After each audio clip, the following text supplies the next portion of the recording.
வணக்கம் மக்களே. தமிழ்நாடு சட்டமன்ற தேர்தல் 2026 அதை பத்தி தான் இன்னைக்கு நம்ம பார்க்க போறோம். திமுக மற்றும் கூட்டணி கட்சிகளை பத்தி உங்கள் பார்வை?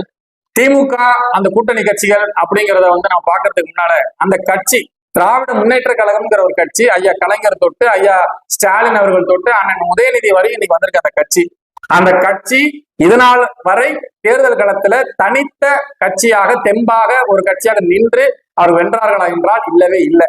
ஏன்னு சொன்னா கூட்டணி கட்சிகளை 10 கட்சி 20 கட்சியை சேர்த்து அழைச்சிக்கிட்டு தான் அவங்களுடைய தெம்பை நிரூபிப்பாங்க, அவங்களுடைய ஆட்சி அதிகாரத்தை செலுத்திருக்கிறாங்க. இதனால் வரை திமுகங்கிற ஒரு கட்சி அதன் ஆட்சியில நடந்த கொடுமைகள், அதுல நடந்த சட்டத்திட்டங்கள், அது சட்டவிரோத செயல்கள், அது பெண்களுக்கு பாதுகாப்பு இல்லாதது, பெண்களுக்கான பாலியல் குற்றங்கள், திருட்டு, கொலை, கொள்ளை, இயற்கை வள சுரண்டல் என தொடர்ச்சியாக எண்ணற்ற குற்றச்சாட்டுகளை வைக்கலாம். அந்த அளவுக்கு இந்த திமுகவுடைய ஆட்சியில தான் நடந்திருக்கு. மீண்டும் இந்த தேர்தல் களத்துல அவங்க போட்டிடுறேன்னு சொல்றாங்க. பார்ப்போம் மக்கள் என்ன முடிவு எடுக்கிறாங்கன்னு நமக்கு தெரியாது. அதிமுக மற்றும் கூட்டணி கட்சிகளை பத்தி உங்க பார்வை? அதிமுகங்கிற ஒரு கட்சியும் திமுக போலதாங்க. திமுக கட்சியில இருந்து பிரிஞ்சு வந்தது அதிமுக. 2 திராவிட கட்சியும் இவர்களுக்கு கொள்கை மாற்றுங்கிறது ஒண்ணுமே கிடையாதுங்க. 2 பேரும் ஒரு முக்கியமான ஒரு அம்ச கோரிக்கை வச்சுக்குவாங்க. சலுகை, மானியம், நிவாரணம், இலவசம், போனஸ் அப்படி இதை 5 மட்டுமே வைத்து முதலீடாக ஒவ்வொரு தேர்தல் களத்திலும் நாங்கள் ஆட்சிக்கு வந்தால் அதை செய்வோம், இதை செய்வோம், மூக்குத்தி தரேன், தோடு தரேன், தொங்கட்டான் தரேன், பிரியாணி தரேன், வாஷிங் மிஷின் தரேன், ஃப்ரிட்ஜ் தரேன், 2500 ரூபாய் காசு தரேன், 2000 ரூபாய் காசு தரேன்னு சொல்லி மக்களுடைய அறியாமையை பயன்படுத்தி அவர்களை வாக்கை பறித்து கொண்டு ஆட்சி அதிகாரத்தில் இருந்து தன் நாட்டை ஆளலாம், இந்த மக்களை, தமிழ்நாட்டு மக்களை வஞ்சித்து நாம வயிறு நிரப்பலாம் அப்படிங்கிற ஒரு நிலைப்பாடுதான் இந்த திமுகவும் சரி அதிமுகவும் சரி. இவர்களால் நாட்டு மக்களுக்கு பயனடையா என்பதை மக்கள் இடத்துல விட்டுருவோம். நம்ம மாற்றம் சொல்றாங்க. நாம் தமிழர் கட்சியை பத்தி உங்க பார்வை?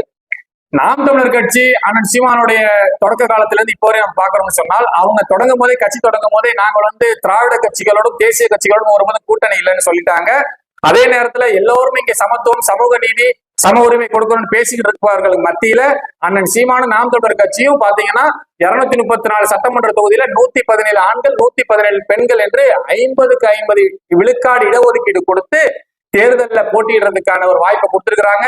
குறிப்பா இன்னும் ஒரு சுவாரஸ்யம் அந்த கட்சியில என்ன இருக்கு அப்படின்னா, வரலாற்றிலே தமிழ் சமூகத்தில் புறக்கணிக்கப்பட்ட ஒரு சமூகத்தை, குழுக்களை, இனங்களை கொண்ட மக்களுக்கு பிரதிநிதித்துவம் கொடுத்திருக்கிறாங்க. எடுத்துக்காட்டுக்கு வண்ணாரா இருக்கட்டும், குயவரா இருக்கட்டும், முடி திருத்தக்கூடிய மருத்துவ குலங்களா இருக்கட்டும், நாவிதர் இப்படி சொல்லிட்டு பல சமூகங்கள் புறக்கணிக்கப்பட்டிருக்கு. அப்படிப்பட்ட புறக்கணிக்கப்பட்ட சமூகத்திலிருந்து அந்த மக்களுடைய முன்னேற்றத்திற்காக சட்டப்பேரவை தேர்தலில் பொது தொகுதியில கூட போட்டியிடுறதுக்கான வாய்ப்பை கொடுத்திருக்குது. இங்க தமிழ் சமூகத்தில் இருக்கக்கூடிய அனைத்து மதத்தினருக்கும் அனைத்து சமூகத்தினருக்குமான சரியான சமமான இடப்பகிர்வை கொடுத்து தேர்தல் களத்துல நின்றிருக்கிறாங்க. அவர்கள் சொல்வது என்னன்னா, அவங்களுடைய பொதுவான திட்டம் என்ன சொல்லியிருக்கிறாங்கன்னா, நாங்கள் கல்வியை, மருத்துவத்தை உலக தரத்திற்கு தமிழ்நாட்டு மக்களுக்கு நாங்கள் இலவசமாக கொடுப்போம். தண்ணீர் என்பது உலக உயிர்களின் தேவை, அது விற்பனை பண்டம் அல்ல. அதை நான் தூய குடிநீராக நாட்டு மக்களுக்கு இலவசமாக கொடுப்பேன். விவசாயத்தை அரசு தொழிலாக ஆக்குவேன்னு சொல்லி அவர்கள் பல கோரிக்கைகள், திட்டங்களை வச்சிருக்கிறாங்க. கிட்டத்தட்ட தேர்தல் செயல்பாட்டு வரைவுன்னு சொல்லியோட அவங்க புத்தகமா போட்டிருக்கிறாங்க. பார்ப்போம், மக்கள் தான் அதை பத்தி முடிவு செய்யணும். இது சாத்தியம் இல்லையாங்கிறதெல்லாம் நாம அப்புறம் பார்க்கலாம். இது மக்களுக்கான கையில தான் இருக்கு, மக்களுக்கான முடிவு தான். தாவேகாவை பற்றி உங்க பார்வை? தமிழக வெற்றி கழகத்தை பொறுத்தவரை அண்ணன் விஜய் அவர்கள் கட்சி தொடங்கி அரசியல் களத்துக்கு வந்துட்டாங்க. ஒரு நீண்ட நெடிய ஒரு புகழ் வெளிச்சத்துக்கு சொந்தக்காரர், தமிழ்நாட்டு இளைஞர்களின் மனதை கவரக்கூடிய வகையில மனதை வென்ற ஒரு மாபெரும் திரைக்கலைஞன். அப்படிப்பட்ட ஒரு உச்ச நட்சத்திரம் எல்லாத்தையும் விட்டுட்டு நான் மக்களுக்கான அரசியல் சேவை செய்யறேன்னு சொல்லி வந்திருக்கிறாங்க. அவருக்கு வந்த போது அவர் இந்த கட்சியில சேர்ந்துருவாரு, அவர் அந்த கட்சியில சேர்ந்துருவாரு, கூட்டணிக்கு போயிடுவாரு அப்படிலாம் பேசப்பட்டுச்சு. ஆனால் அவர் எந்த கட்சிக்குமே சேரல. நான் தனிச்சுதான் போட்டிடுறேன்னு சொல்லி 234 தொகுதியிலும் வேட்பாளரை நிறுத்தி இருக்கிறாங்க. இப்ப அண்ணன் விஜய் அவர்கள் பெரம்பூர்ல போட்டிடுறேன்னு சொன்னாங்க, அப்புறம் திருச்சி கிழக்குன்னு சொன்னாங்க. அப்படி மாத்தி சொல்றாங்க.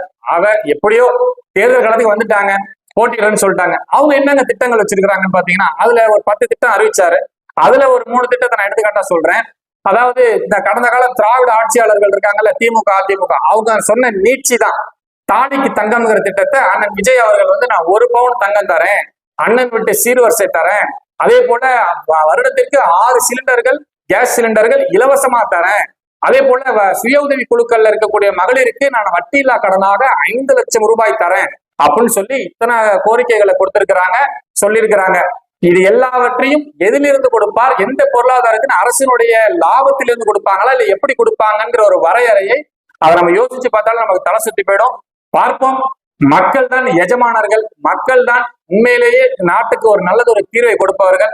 பொறுத்திருந்து பார்ப்போம். இந்த தேர்தலில் ஆவது 2026 உண்மையிலேயே மண்ணுக்கும் மக்களுக்குமான ஆட்சி நடந்து தமிழ்நாடு சட்டமன்ற தேர்தலில் மாபெரும் அரசியல் மாற்றம் ஏற்படும் என்கின்ற நம்பிக்கையோடு உங்களின் ஒருவனாக நான் காத்து கொண்டிருக்கிறேன். பார்ப்போம். கருத்து சொல்லி சொல்லி நாட்டை திருத்து.